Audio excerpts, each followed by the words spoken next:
நினைக்கிறேன், ஒருத்தரை பத்தி நான் புறம் பேசுறேங்க, சிம்பிளா சொல்றேன் புரிஞ்சுக்கிறதுக்கு, ஒருத்தரை பத்தி புறம் பேசுறேன், அதனால எனக்கு உலகத்துல என்ன, எனக்கு என்ன கேடு வரப்போகுது, எனக்கு எதுவும் லாஸ் ஆக போதா?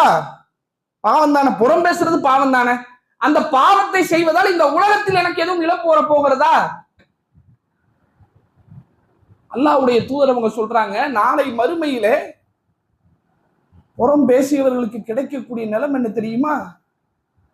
அல்லாஹ்வுடைய தூதர் அவர்களோடு ஜிப்ரீல் அலைஹிஸ்ஸலாத்து வஸலாம் அவர்கள் மெஹராஜுடைய இரவுக்கு அழைத்து செல்லப்படும் போது நரகத்திலே சிலரை நபிகள் நாயகம் ஸல்லல்லாஹு அலைஹி வஸல்லம் அவர்கள் பார்க்கிறார்கள். எப்படிப்பட்டவர்கள்? அல்ஃபாருஹும் நுஹாஷ், அவர்களுடைய நகங்கள் எல்லாம் செம்புகளாக இருக்கிறது. நகம்லாம் செம்பு.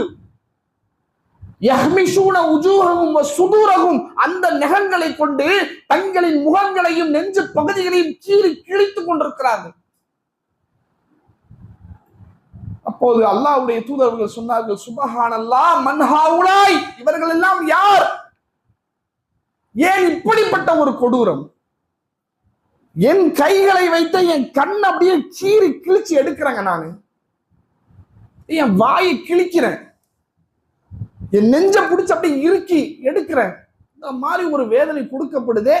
யார் இவர்கள்? ஏன் இப்படிப்பட்ட ஒரு தண்டனை, இவ்வளவு மோசமான தண்டனை கொடுக்கப்படுகிறது என்றால் இவன் எவ்வளவு பெரிய பாவம் செஞ்சிருக்கணும், எவ்வளவு பெரிய அநியாயம் பண்ணியிருக்கணும். தப்புக்கு ஏத்த மாதிரி தானங்க தண்டனை. ஒருத்தன் 10 காசு திருடுறான், அவனை தூக்கிட்டு போய் அவனை தூக்குல போடுவாங்களா?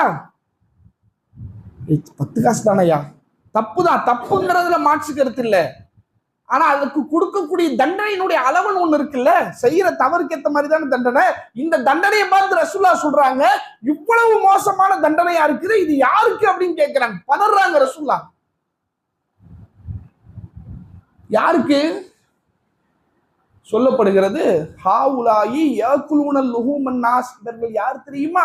இந்த உலகத்திலே மனித மாமிசங்களை தின்றவர்கள்.